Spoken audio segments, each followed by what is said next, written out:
देखिए हम लोग आज डिस्कस करेंगे सिमिलर ट्रायंगल को। ठीक है, सिमिलर ट्रायंगल में पहली बात जो है ना वो ये है कि सिमिलर के क्या माने हैं। वो तो आगे पता चल ही रहा है कि आपको ट्रायंगल में रिलेशन देखना है। तो सिमिलर बेसिकली एक रिलेशन का नाम है, और ये सिमिलर जो हम लोग पढ़ते हैं मैथ में, ये रिलेशन होता है दो फिगर के दरमियान। कोई दो फिगर एक दूसरे के रेस्पेक्ट में सिमिलर कहलाएगा या सिमिलर नहीं कहलाएगा। तो पहली बात तो हुआ कि दो फिगर होना चाहिए सिमिलर के लिए। दूसरी शर्त यहीं पे समझिए कि वो जो फिगर होंगे वो दोनों के दोनों सेम पॉलीगॉन होंगे, यानी दोनों ट्रायंगल हो सकते हैं, या दोनों क्वाड्रिलेटरल हो सकते हैं, या दोनों पेंटागन हो सकते हैं, या दोनों हेक्सागन हो सकते हैं। ऐसा कभी नहीं होगा कि एक ट्रायंगल रहे एक क्वाड्रिलेटरल रहे। ऐसा कभी नहीं होगा कि एक ट्रायंगल हो दूसरा हेक्सागन हो, यानी सेम नेचर होना चाहिए। अब ट्रायंगल है तो दोनों ट्रायंगल ही आपस में सिमिलर होंगे। अगर सर्किल है तो दो सर्किल ही आपस में सिमिलर होगा। सर्किल के साथ स्क्वायर नहीं आएगा, स्क्वायर के साथ पेंटागन नहीं आएगा। क्लियर हुई बात? तो इसका मतलब a relation between two figure of same polygon. हालांकि हमारा टॉपिक सिर्फ और सिर्फ ट्रायंगल का है, लेकिन अगर मैं आपको सिर्फ सिमिलर को समझाने पर आऊं तो यही कहूंगा दो स्क्वायर आपस में सिमिलर हो सकते हैं, नहीं भी हो सकते। अभी हम देखेंगे, अभी तो हमें नहीं मालूम, बस मालूम है दो सेम फिगर होना चाहिए। सेम फिगर के लिए सेम पॉलीगॉन लफ्ज इस्तेमाल किया है। दोनों ट्रायंगल होंगे, या दोनों क्वाड्रिलेटरल होंगे, या दोनों पेंटागन, या दोनों हेक्सागन, दोनों हेप्टागन, दोनों ऑक्टागन, दोनों सर्किल। पॉलीगॉन एक सर्किल भी है। समझ वाली बात? 2D फिगर की जो बात हम लोग कर रहे हैं, तो दो सेम पॉलीगॉन वालों के दरमियान के रिश्ते को हम लोग सिमिलर कह रहे हैं। अच्छा, जब मैंने ब्रॉड टर्म में डिस्कशन कर लिया कि ये कुछ भी हो सकता है, तो अब हम लोग ये देखेंगे कि कंडीशन क्या है सिमिलर होने की। सिमिलर होने की कंडीशन क्या है, मालूम है किसी को?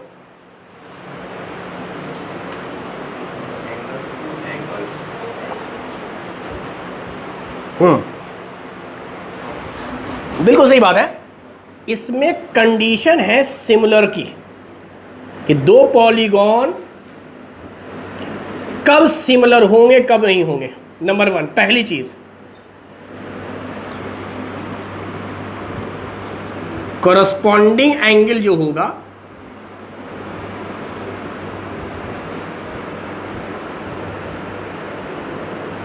सेम होगा। यानी दो फिगर के अगर एंगल बराबर हो आपस में तो हम उसको कह सकते हैं कि वो सिमिलर है। ये पहली शर्त है, दो फिगर के एंगल्स आपस में बराबर हो। दूसरा कहा जाता है ratio of corresponding side.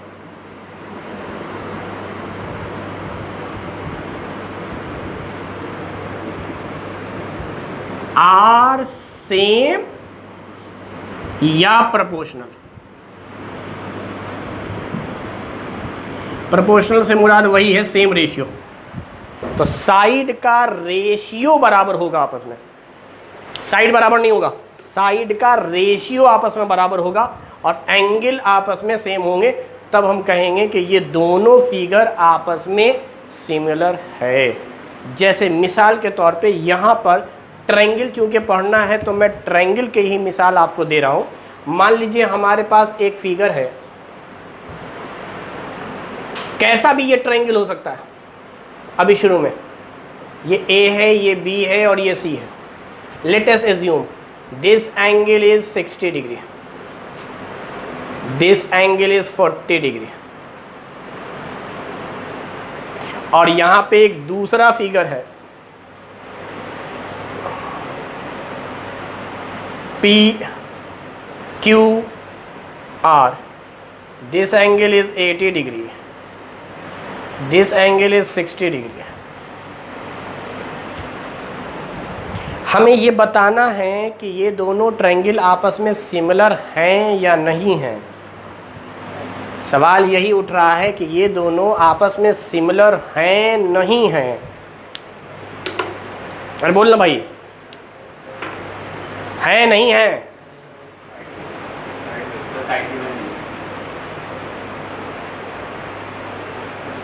Similar है। अगर किसी फिगर का दो एंगल दिया है तो तीसरा पता होगा ही होगा। और तीसरा क्या हो गया? अरे तीसरा क्या हो गया? क्योंकि तीनों का सम 180 होता है, दोनों मिलाकर 100 हो गया था, तो 100 और 180 में से 100 माइनस किया तो 80। यहां पर तीसरा एंगल उसी लॉजिक से निकालें तो 40 आएगा। क्या हम ये बात बोल सकते हैं कि इन दोनों में एक एंगल बी है, एक आर है जो बराबर है? यानी एंगल बी इस ट्रायंगल का इस ट्रायंगल के एंगल आर के बराबर है। इसी को कह रहे हैं कोरस्पॉन्डिंग एंगल।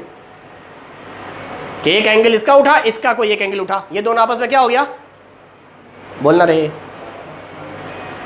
एंगल ए किसके बराबर हो गया?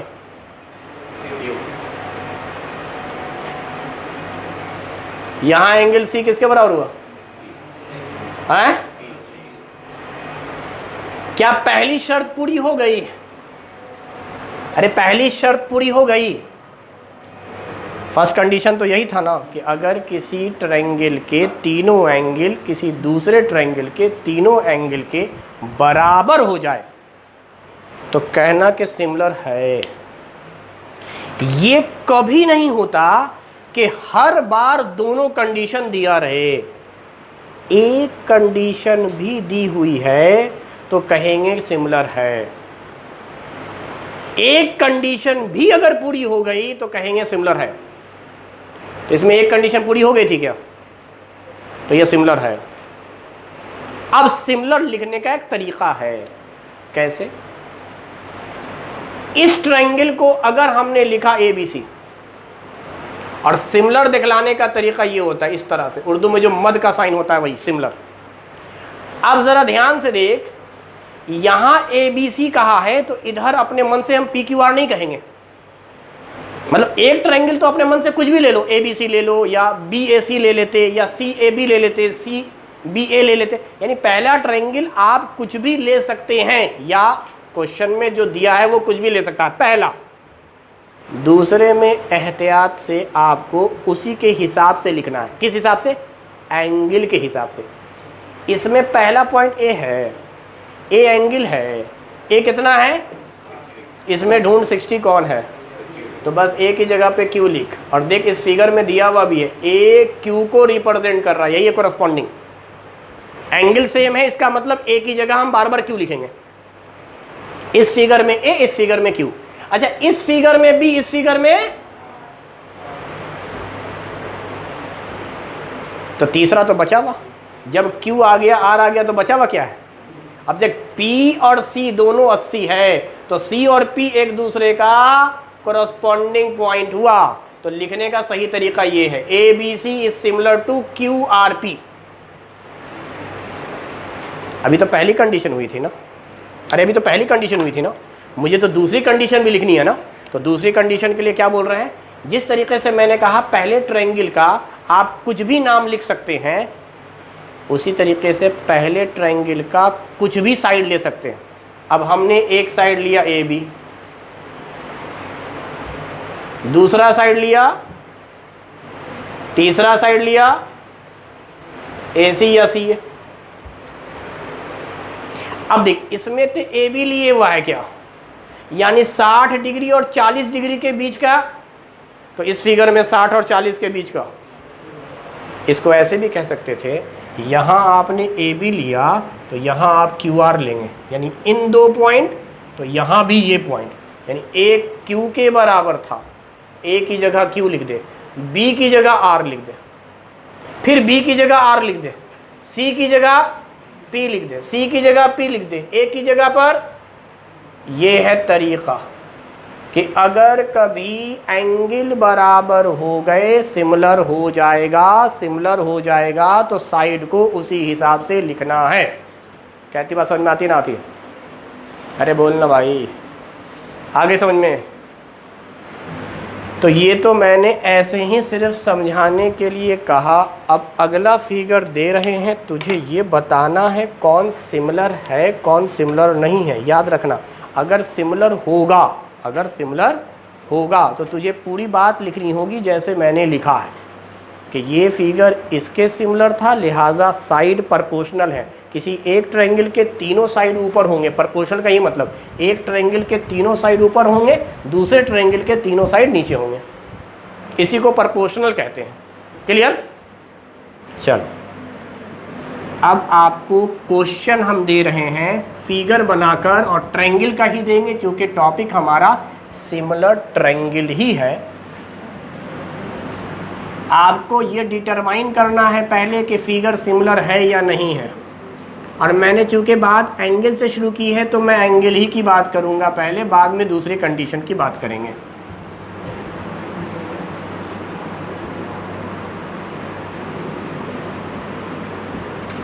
XYZ कोई फिगर है, ABC कोई फिगर है।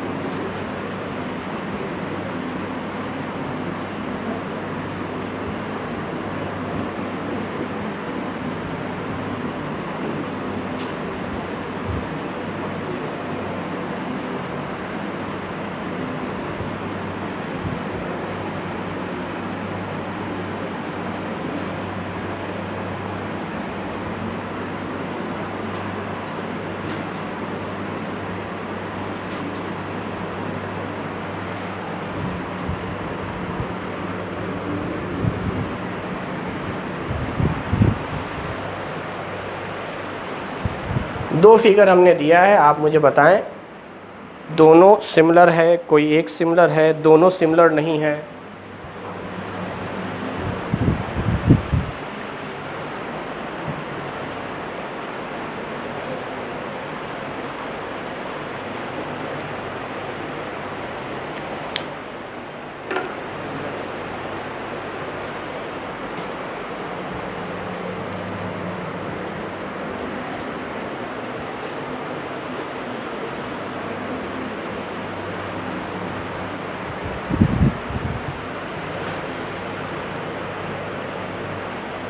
हो गया?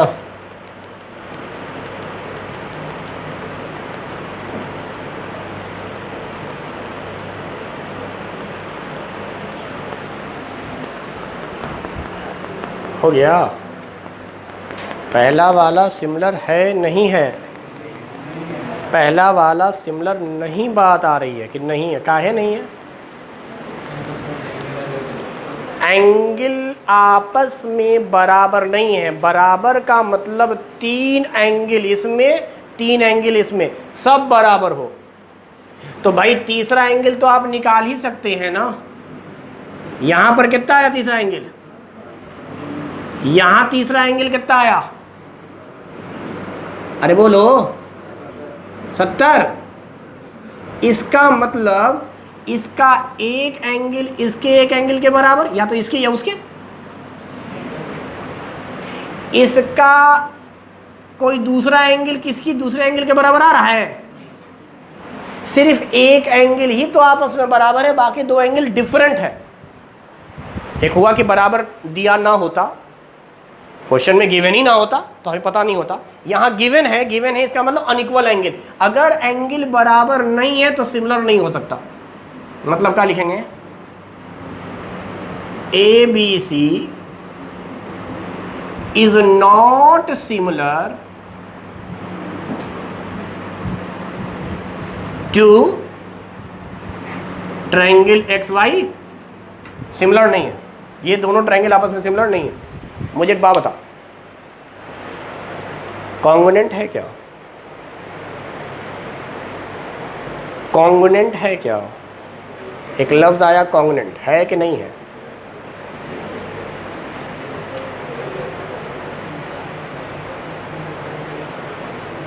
काहे नहीं है?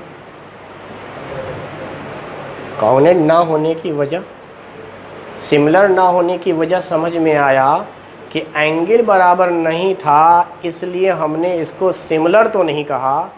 ऐसे हमने कॉन्ग्नेंट अभी नहीं बात की है, लेकिन पूछ रहे हैं कॉन्ग्नेंट होगा या नहीं होगा।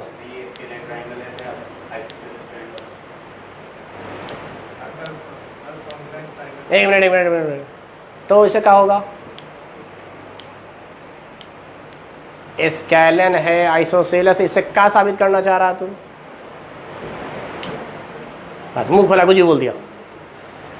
जवाब देने के बाद कम से कम अपने जवाब को बैकअप करने की सलाहियत रखा करो कि सर इस बेस पर बोल रहे हैं, वरना हमको लगेगा तुक्का मार रहे हैं, और यहाँ तुक्का नहीं मारा जाता। हो सकता है जवाब सही हो, तो एक्सप्लेनिंग वाली ताकत होनी चाहिए कि सर हम इस बेस पर बोल रहे हैं। हो सकता है जवाब सही हो, मैं इनकार नहीं कर रहा हूँ, मैं सिर्फ पूछ रहा हूँ कि जो बोले हाँ बताओ भाई, एक्सप्लेन करो। चल कर बोल भाई, तू बोल, पढ़ा लिखा बंदा तू ये है। क्या बोल रहे बेटा? हाँ,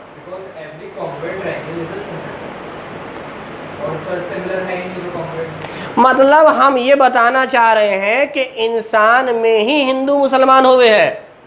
हम पूछ दिया कुत्ता का है, जब वो इंसान ही ना है तो फिर हिंदू मुसलमान की बातें ना हो रही है। यानी the first thing is similar. Similar ही कॉन्ग्नेंट होगा, सिमिलर ही नॉन कॉन्ग्नेंट होगा। सिमिलर जस्ट लाइक इंसान, उसी में बटेंगे मजहब के हिसाब से लोग। जो इंसान ही नहीं है, सिमिलर ही नहीं है, वो कहेगा कॉन्ग्नेंट। पहला लाइन में ख़त्म करना था कि सर कॉन्ग्नेंट होने के लिए ये लाजमी शर्त है कि सिमिलर हो। Every congruent is a similar relation. Similar होगा तो कॉन्ग्नेंट होगा, यानी सारे सिमिलर कॉन्ग्नेंट होंगे जरूरी नहीं है, लेकिन कॉन्ग्नेंट सब सिमिलर होगा। अगर कॉन्ग्नेंट है तो सिमिलर है। कॉन्ग्नेंट का मतलब होता है कार्बन कॉपी, एक जैसा। कॉन्ग्नेंट के लिए क्या शर्त है? वो भी तो एक रिलेशन है। अब तो ये हो गया रट्टाफिकेशन वाली बात कि सिमिलर का हिस्सा होता है कॉन्ग्नेंट, बट अब समझना चाह रहे हैं कॉन्ग्नेंट क्या होता है। जैसे सिमिलर के लिए था कि एंगल बराबर हो, साइड प्रोपोर्शनल हो, वैसे ही कॉन्ग्नेंट के लिए क्या शर्त है? वहां साइड भी बराबर होता है। साइड का रेशियो तो बराबर आएगा ही, साइड बराबर है, ऊपर 5 नीचे भी 5, ऊपर 6 नीचे भी 6, ऊपर 8 नीचे भी 8। समझ में आ रही बात? साइड भी आपस में बराबर हो जाएं, जिस तरह से एंगल बराबर हुआ है। अगर मैं यहां पर लिख दूं 3 4 5, यहां भी लिख दूं 3 4 5, ऐसा है बेटा? क्लास से बाहर चला जाओ। काशिफ साहब थोड़ा कम मुस्कुराया कीजिए, पीछे वाला। कल से क्लास में मेरे मत बैठेगा, बाहर निकल जा बाहर। जो नॉन सीरियस स्टूडेंट है, पढ़ने वाले नहीं है, वो नहीं बैठा करे। हाँ जी जी जी जी, आप हाँ बाहर जाइए ना, मुस्कुराइएगा बाद में जाके। एक बार बोला बाहर तो बाहर, एक बार बोला बाहर तो बाहर। समझ, हम बोल रहे हैं बाहर निकलने के लिए, बाहर निकल। एक बार बात समझ लिया, अगर बाहर निकल। बोल रहे हैं बाहर, फॉर्म भर के फेंक देंगे, समझ में आ जाएगा 2 मिनट में। ये बोल दिया 1 मिनट बाहर तो बाहर, ऐसे ही बाहर करना है। तुमको पढ़ने वाला है नहीं, तू बाहर जा, बाहर जा। एक बार में बात सुन लिया कर। इसका फॉर्म भर के फेंक, बाहर निकाल इसको, भाग यहां से।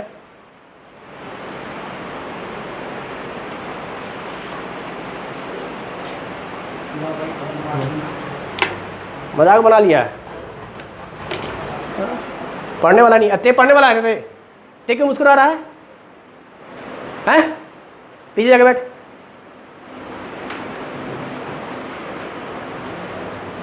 कल से कॉमर्स वाला बच्चा अगर पढ़ने वाला होगा तो बैठेगा मेरी क्लास में, वरना बाहर निकल जाएगा। नहीं पढ़ने वाले स्टूडेंट को नहीं पढ़ाते हैं। ऐसे ही धब्बा है कॉमर्स का है, मैथ वैथ आती नहीं है। कॉमर्स इसीलिए लेता है ये लोग क्योंकि इनको मैथ पढ़नी नहीं होती है। इनको ये नहीं पता है कॉमर्स में जाके आगे मैथ ही पढ़नी है। साइंस ले लेते तो शायद बच जाते पीसीबी लेकर। तो जो नॉन सीरियस स्टूडेंट है वो मेरी क्लास में ना बैठा करे, ज़्यादा बेहतर है। 2 रुपए की अकल है ना और औकात भी ना है कि इंटरेस्ट निकल जाए, मैथ वैथ थोड़ी अच्छी हो और बिना मैथ के कुछ होना ना है।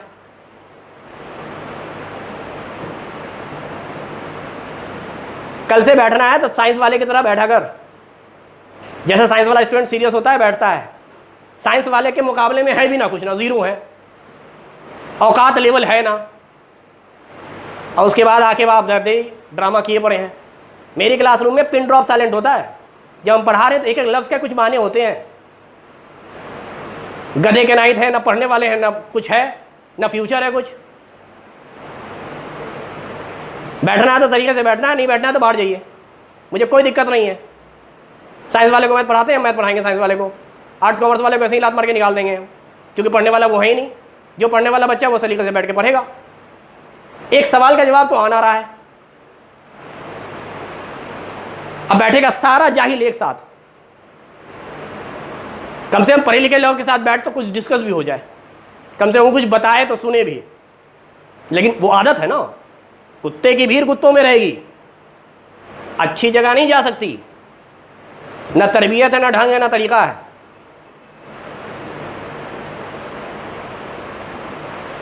खैर, तो पहला वाला जो क्वेश्चन था उसमें ये क्लियर हो गया कि सिमिलर तो नहीं है। जब सिमिलर नहीं है तो कॉन्ग्रुएंट भी नहीं है, क्योंकि कॉन्ग्रुएंट के लिए लाजमी शर्त है सिमिलर होना। सिमिलर होगा तभी वो कॉन्ग्रुएंट भी हो सकता है, अगर वो सिमिलर नहीं है तो कॉन्ग्रुएंट भी नहीं है। इसलिए कॉन्ग्रुएंट नहीं हुआ। कॉन्ग्रुएंट में तो साइड भी बराबर होता है। आ गया दूसरे क्वेश्चन में। दूसरे क्वेश्चन में क्या बताया गया? सिमिलर है, पक्का पक्का। अच्छा, क्या ये कॉन्ग्रुएंट है? अब अगला सवाल पूछ रहे हैं, अगर ये ट्रायंगल ABC, अच्छा सिमिलर इसको लिखा कैसे? हम पहले इस बात पे आ जाएं। सिमिलर लिखा कैसे?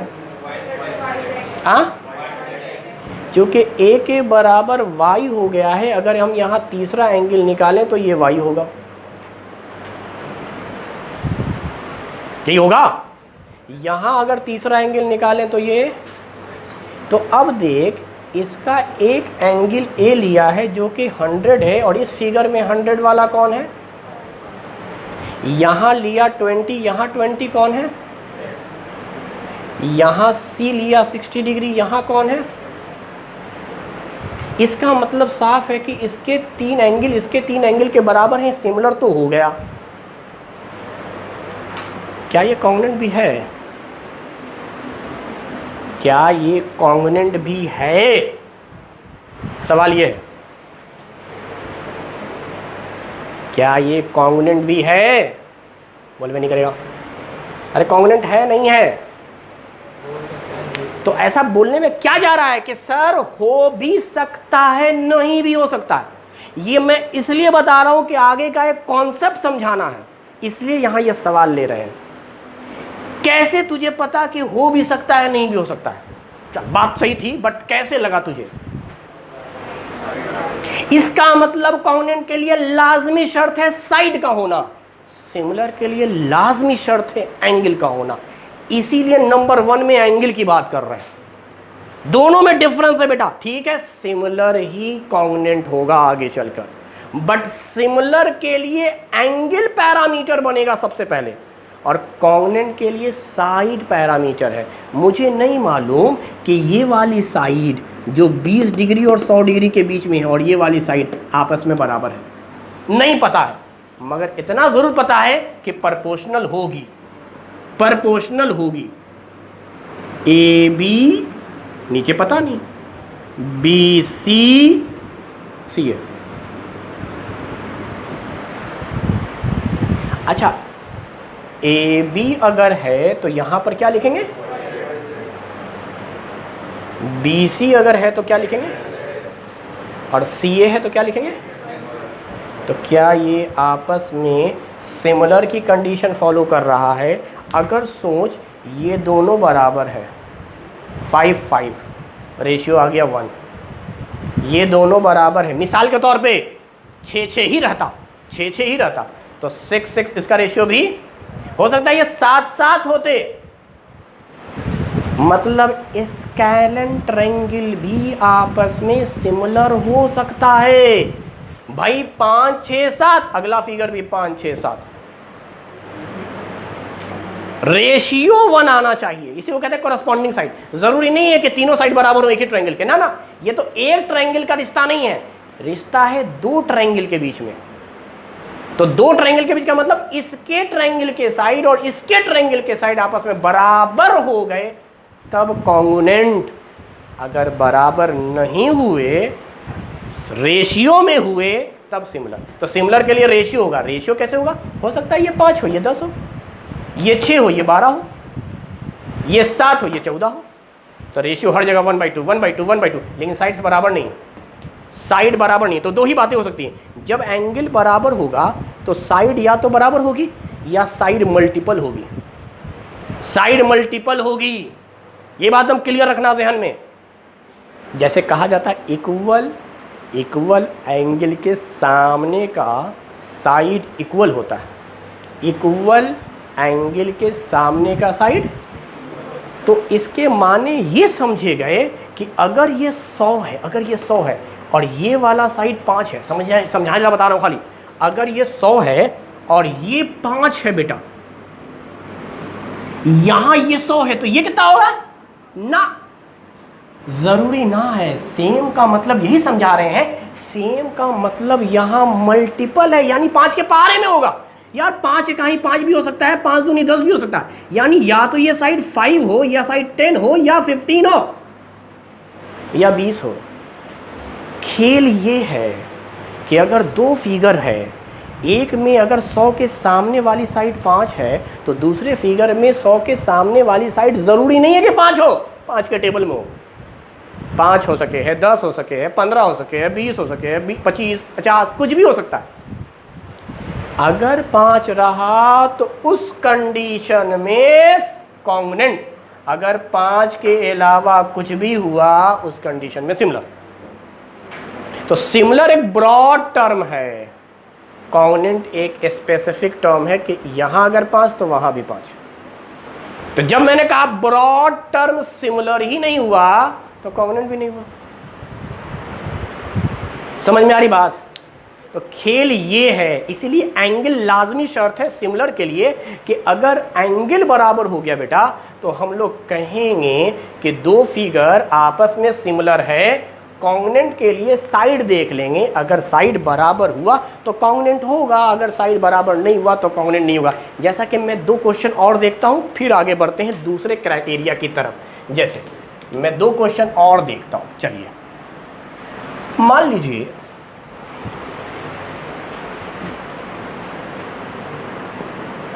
क्वेश्चन नंबर 3 है,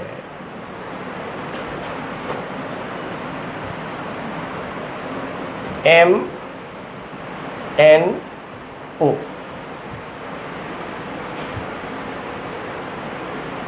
PQR,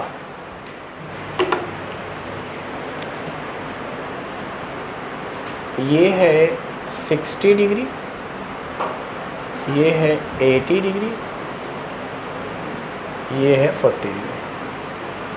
अच्छा, इस साइड की वैल्यू है 10 सेंटीमीटर,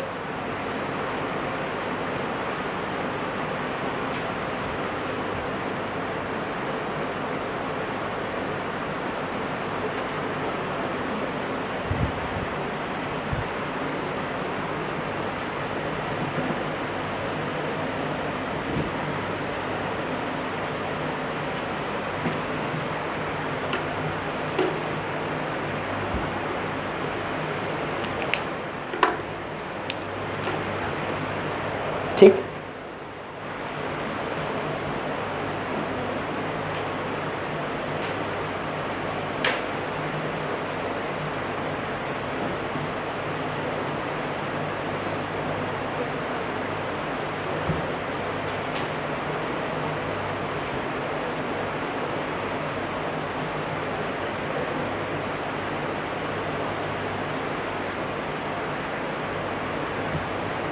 अब बताना है क्वेश्चन नंबर 3 में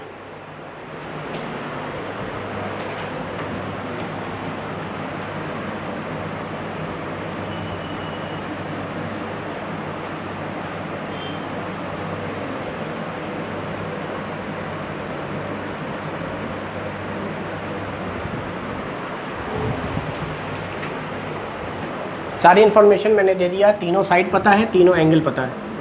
अब बताओ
चलो,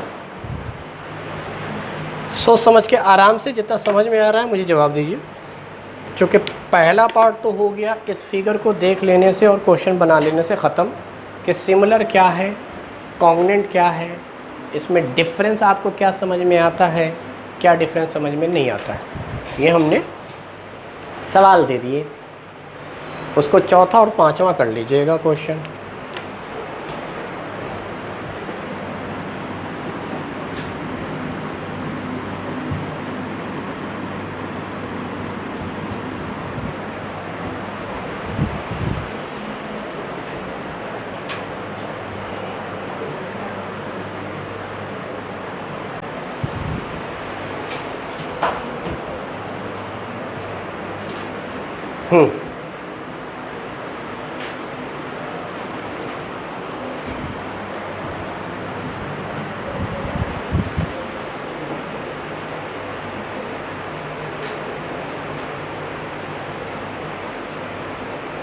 बना सकते हो। अच्छा, ये वैल्यू नहीं दिया क्या मैंने? एक मिनट में इसको दे दो, इस वाले इसकी वैल्यू दे देता हूँ पहले।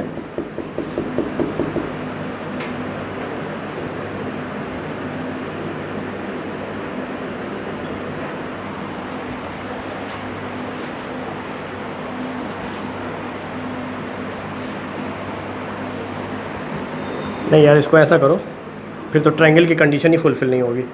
इसको 8 कर लो और इसको 4 कर लो, वरना फिर ट्रायंगल की कंडीशन फुलफ़िल नहीं होती। जो ट्रायंगल की कंडीशन है, दो छोटे साइड का जो सम होगा वो तीसरे साइड से बड़ा होगा। हाँ, तो तीसरे क्वेश्चन से शुरुआत कीजिए। इसके बारे में क्या ख्याल है? तीसरा क्वेश्चन सिमिलर है, पक्की बात है। अच्छा, सिमिलर जब आपने बोला तो मुझे ये बताइए, साइड तो आपस में बराबर नहीं है ना, प्रोपोर्शनल है। अरे एंगल बराबर होता है, साइड आपस में क्या है? प्रोपोर्शनल है। प्रोपोर्शनल का मतलब इनके रेशियो सेम है। तो वो रेशियो कितना है? 1:2 या 3:1। जब मैंने नहीं कहा कि कौन से ट्रायंगल को पहले लेना है, तो इसका मतलब ये हो गया कि कोई आदमी इस ट्रायंगल के साइड को पहले ले सकता है।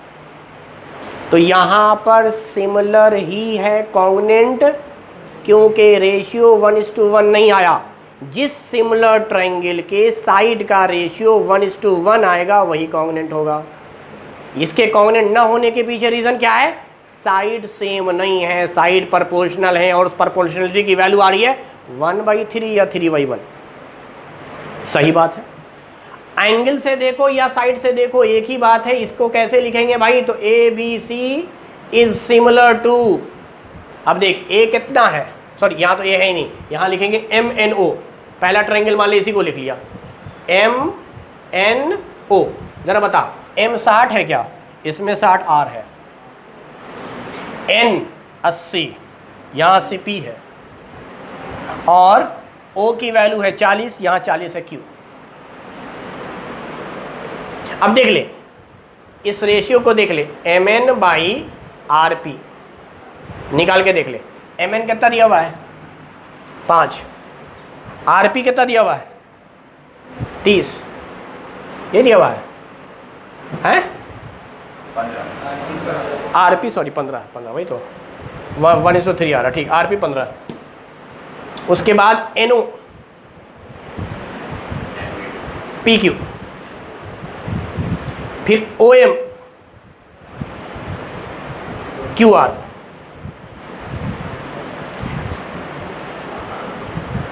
एन ओ 8 और पी क्यू 24। अच्छा ओ एम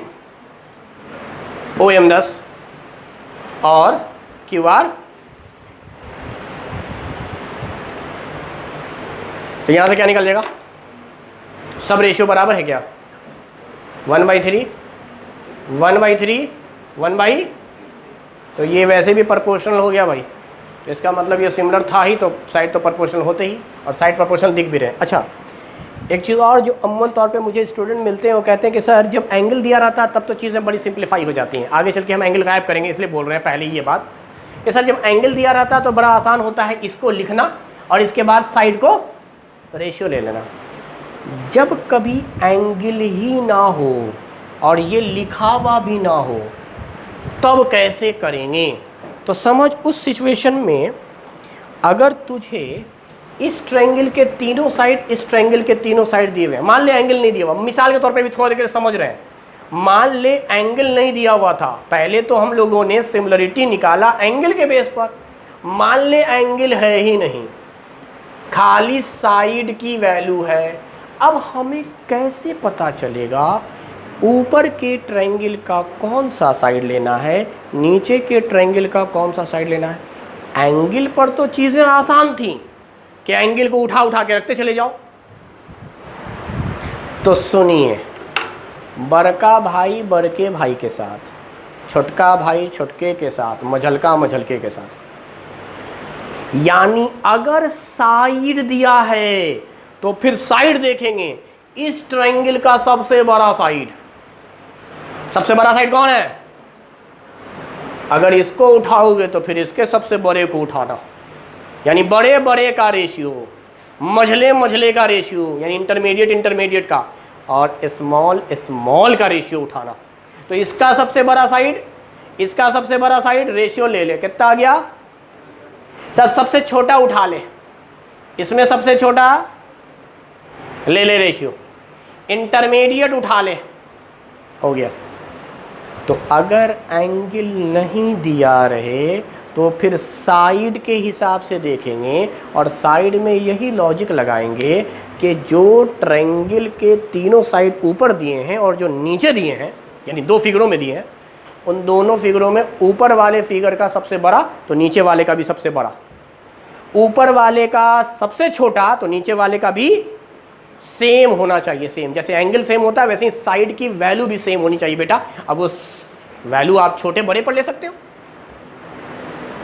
समझ में आ रही बात?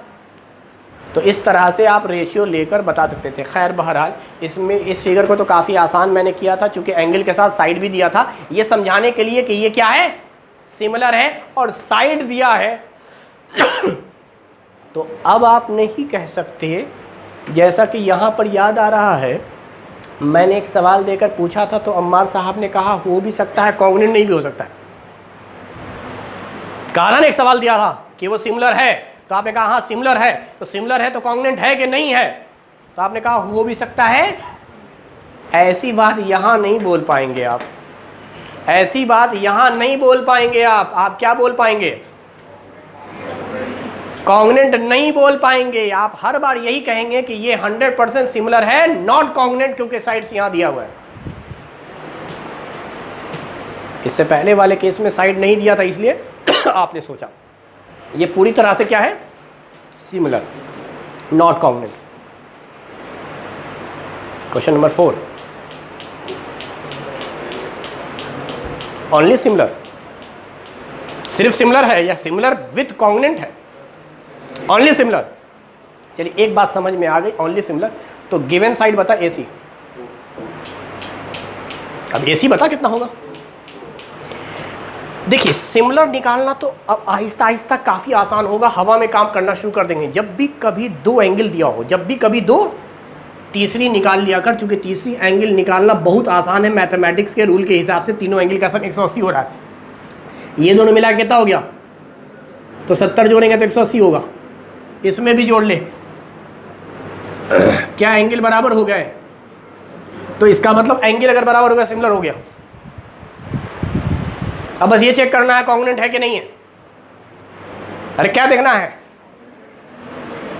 तो इसमें सबसे बड़ा एंगल कौन है, सबसे बड़ा एंगल कौन है, इसके ठीक सामने वाला साइड क्या है, सबसे बड़ा। सबसे छोटा एंगल कौन है, सबसे छोटा साइड कौन है, ये भी रूल लगता चला जाएगा। खैर मैं उस बात पे नहीं आ रहा था, मैं तो सिर्फ ये बताना चाह रहा था कि अब इसमें सबसे बड़ा साइड, इसमें सबसे बड़ा साइड। अब रुक जाएंगे, अब यही तो सीखना है। इसमें अगर तीसरी साइड दिया रहता तब बता पाते, ये तो पूछ ही रहा है। अब तेरे का पता कि ये वैल्यू 3-4 से छोटी आवेगी। अगर 3-4 से, मिसाल के तौर पे सारी बात समझ रहे हैं, अगर ये वैल्यू 3-4 से छोटी आवेगी तो 4 को बड़का बोल देंगे। लेकिन यही वैल्यू आ गई 7, मिसाल के तौर पर बोल रहा हूं, तो कहेंगे भैया इसमें सबसे बड़ा 8, इसमें सबसे बड़ा 7। यानी जब साइड नहीं दिया रहता है तो फिर एंगल से पहचानते हैं। ये तो मैंने काम तब किया जब एंगल नहीं दिया था, तीनों साइड दिया था, तब बड़ा छोटा। जब एंगल दिया रहे और साइड नहीं दिया हुआ है, जब साइड नहीं दिया हुआ तुम बड़ा छोटा बोल नहीं सकते, क्योंकि जो साइड नहीं दिया है वो पता नहीं कितना निकल कर आना है। क्या पता वो बहुत बड़ा निकल कर आ जाए तो वही सबसे बड़ा हो जाएगा, क्या पता वही सबसे छोटा निकल कर आ जाए तो सबसे छोटा हो जाएगा। तो जब साइड नहीं दिया हो तो आप ये बड़ा छोटे का कॉन्सेप्ट नहीं लगा सकते। बड़ा छोटे का कॉन्सेप्ट तभी लगेगा जब तीनों साइड गिवन हो, इसका भी तीनों साइड गिवन हो, तो फिर निकालेंगे एंगल के कॉन्सेप्ट से बेटा। इसलिए एंगल को ज़्यादा इंपॉर्टेंस दिया करो। एंगल से कैसे निकलेगा, तो सुन मैंने क्या कहा, सबसे बड़ा एंगल इसमें कौन है, तो 70 के ठीक सामने कौन, उसमें 70 के ठीक सामने कौन, बस यही रेशियो लेना है। एंगल के ठीक सामने वाला साइड, इसमें इस एंगल के ठीक सामने वाला साइड, इसमें इस एंगल के ठीक सामने वाला साइड। अब देख जो निकालना है इस पर आ जा, जो निकालना है वो AC है क्या, इस ट्रायंगल के साइड को तो नीचे ले रहा था क्या, 4 को नीचे लिया था तो इसको भी नीचे लेगा ना। ये वाला किसके सामने है, तो इसमें 50 के सामने कौन है, यहां से AC निकल जाएगा। अरे कैसे निकलेगा, इस AC को उठा के यहां ले जाएंगे, इस 4 को उठाकर, तो 4 × 4 16 को 8 से डिवाइड करेंगे, आंसर। या फिर काट कुट अगर आता है तो 4 1 जा 4, 4 2 जा 8, 2 1 जा 2, 2 2 जा 4, AC की वैल्यू 2, बाकी सब ऊपर 1 1, क्रॉस मल्टीप्लाई कर ले, AC बराबर 2। वो तो कैलकुलेशन है, समझ पाया ना, समझ पाया। तो इसका मतलब ये हुआ कि साइड तो बराबर नहीं है ना भाई। इसमें सबसे बड़ा साइड कौन हो गया, 8, इसमें सबसे बड़ा कौन हो गया, इसमें सबसे छोटा कौन हो गया, इसमें सबसे छोटा कौन हो गया, तो मतलब ओनली सिमिलर, नॉट कॉन्ग्रेंट। और ऐसे भी साइड पहले से पता था बराबर नहीं है, जो साइड गिवन थे वो 8 6 4 थे, इसमें गिवन 3 4 थे, तो बहुत ज़्यादा होगा, 4 4 के बराबर होगा। यहाँ 3 है, यहाँ इन दोनों में 3 कोई है ही नहीं, तो साइड तो बराबर नहीं हुए भाई, साइड बराबर नहीं हुए, लेकिन एंगल बराबर था, तो 100% क्या बोला था, कॉन्ग्रेंट। बोल भाई कि नहीं, सॉरी सिमिलर, सिमिलर बोला था, 100% सिमिलर, नॉट कॉन्ग्रेंट। इसमें बता, इतना तो पता है कि सिमिलर हो ही जाएगा, चूंकि सबसे पहले एंगल निकालेंगे बेटा, 120 60 180। क्या यहां भी 60 यहां भी 60, यहाँ भी 20, यहाँ भी, तो इसका मतलब ये क्या होगा, क्या तीनों एंगल बराबर हो गए आपस में? यार तीनों एंगल बराबर हो गया तो सिमिलर तो हो गया ना। अब बस ये चेक करना है सिमिलर विथ कॉन्ग्रुएंट है या सिमिलर विदाउट कॉन्ग्रुएंट है। यार सिमिलर के साथ कॉन्ग्रुएंट भी होता है, सिमिलर के साथ कॉन्ग्रुएंट नहीं भी होता है, तो बस ये एक जिम्मेदारी रह गई। और कॉन्ग्रुएंट के लिए जिम्मेदारी कौन बतावेगा? साइड। इसमें साइड दिया हुआ है क्या? अरे कोई ना कोई तो दिया हुआ है, अरे मुझे बाकी निकालना भी है वो बात की बात है, लेकिन एक भी साइड अगर दिया हुआ है तो वहां से हम रिश्ता बता सकते हैं। अब बता, इसमें जो साइड गिवन है वो है 10, इसमें भी गिवन है, ये भी मुमकिन था यही साइड आपस में बराबर हो, और ये भी मुमकिन था कि शायद इस 4 के बराबर ये 10 दिया हुआ हो, तो कहेंगे सिमिलर है। समझ पा रहा है क्या मेरी बात? जैसे यहाँ पर एक वैल्यू 4, 6, 8 थी, यहाँ पर भी वैल्यू 4 थी, तो कोई आदमी बोल दे कि सर हमने इसको देखते हुए कह दिया था 4, 4 कि ये तो कॉन्ग्रुएंट है, लेकिन हकीकत है ये इसके बराबर थोड़ी हो रहा है। इसीलिए वहाँ लफ्ज़ लिखा गया है कॉरस्पॉन्डिंग साइड। अपने मन से नहीं कि कोई भी साइड उठाए किसी भी साइड को, साइड का एक सिस्टम है, और वो सिस्टम कैसे निकाला है अभी सीखा है, एंगल के बेस पर। तो यार जो मुझे लग रहा है मैं उसकी चेक करता हूँ, ये जो 10 आया है वो 100 डिग्री के ठीक सामने आया है, तो उस फिगर में भी 100 के ठीक सामने वाला साइड कौन है? इसका मतलब ये 10 बराबर 100% कॉन्ग्रुएंट, रेशियो 1, 10/10 1। यहां ऐसा नहीं था, यहां ऐसा क्यों नहीं था? यहां जो 4 था ये 50 के सामने था, और यहां 50 के सामने 4 नहीं दिया हुआ था। पूछ रहा था क्वेश्चन में कितना एंगल होगा, और जो एंगल पूछ रहा है उसको हमने निकाला तो वो 4 नहीं आया, वो 2 आया। तो इसका मतलब यहां सिर्फ एक साइड के बराबर दिख जाने से होता नहीं है बराबर। यही सीखना है आपको कि अगर साइड नहीं दिया हुआ है और कुछ साइड दिए हुए हैं तो उनका रिश्ता निकालने के लिए एंगल का सहारा लेना पड़ता है। यहाँ पर जिस एंगल के सामने जो साइड लेंगे, दूसरे फिगर में भी उसी एंगल के सामने वो साइड लेना होगा, फिर रिश्ता देखना होगा। तो हमने क्या देखा कि यार 100 के सामने यहाँ 10, 100 के सामने यहाँ, एक भी साइड अगर बराबर दिख गया सिमिलर के बाद एक भी साइड अगर बराबर 100% कॉन्ग्रुएंट। तो कॉन्ग्रुएंट कैसे लिखेंगे अब बताता हूँ। ABC बराबर करेंगे और कॉन्ग्रुएंट, यही है मतलब सिमिलर है विथ बराबर साइड, इक्वल साइड। अरे सिमिलर है विथ, अब बता सिमिलर लिखने का तरीका तो तुझे पता ही था, उसी पैटर्न से लिखेंगे। A 100 है, इसमें 100 कौन है भाई? यहाँ B 20 है, यहाँ 20 कौन है? अच्छा यहाँ C 60 था, यहाँ 60, इसका मतलब जो AB होगा, अब रेशियो नहीं लेंगे बेटा, अब बराबर करेंगे। AB किसके बराबर होगा? अच्छा BC किसके बराबर होगा? और CA किसके बराबर होगा? XY के, हाँ XY के। चेक कर लेते हैं। AB बराबर 8, YZ बराबर 8, ये 8 सेंटीमीटर है बेटा, ये वाला। अच्छा BC ZX 10 दिया ही हुआ है दोनों का दोनों। अच्छा CA 4 है, तो XY भी समझ पाए। मैं बहरहाल ऐसे इतना लंबा लिखने की ज़रूरत नहीं थी, मैं तो एंगल से ये बात साबित कर ही चुका था कि यार इसके तीनों एंगल के बराबर हैं, गोया सिमिलर है। और फिर मैं वहाँ साबित ये कर चुका कि यार यहाँ 100 के सामने वाली साइड, यहाँ के 100 के सामने वाली साइड दोनों बराबर है, तो कॉन्ग्रुएंट। अब देख कॉन्ग्रुएंट हो गया तो अब क्या करेंगे?